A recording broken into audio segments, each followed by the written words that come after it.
Israel আছে ভীষণ বিপদে। তার সৈন্য কাঠামো ভেঙে পড়তে পারে। কমপক্ষে 20,000 সৈন্য কম আছে তার। ইসরায়েলের সেনাপ্রধান ভয়ে আছেন এ নিয়ে। দুশ্চিন্তা নিয়ে তিনি বলেছেন, যুদ্ধ করতে করতে ইসরায়েলি সৈন্যরা শারীরিকভাবে ক্লান্ত, মানসিকভাবে বিধ্বস্ত। তিনি আরো বলেছেন, ইরান ও লেবাননের প্রতিরোধ গোষ্ঠীর সঙ্গে যুদ্ধ করে কুলিয়ে উঠতে পারছে না ইসরায়েলের সৈন্যরা। খবর আরও আছে, ইসরায়েলের ইন্টারসেপ্টর দ্রুত শেষ হয়ে যাচ্ছে।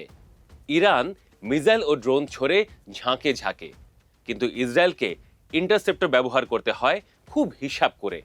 ফলে ইরানের সবগুলো মিসাইল ও ড্রোন ধ্বংস করতে পারছে না ইসরায়েল।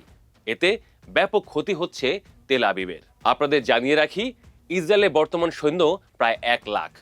দেশটির সরকারি হিসাব বলছে আরো 20,000 সৈন্য নিয়োগ দিতে পারলে একটা স্বস্তির ঢেঁকুর তুলতে পারবেন নেতানিয়াহু। কিন্তু আপাতত সেই উপায় নেই ইসরায়েলের।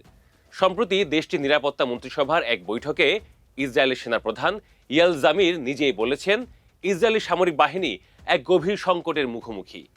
এর অন্যতম প্রধান কারণ হচ্ছে তীব্র সৈন্য সংকট।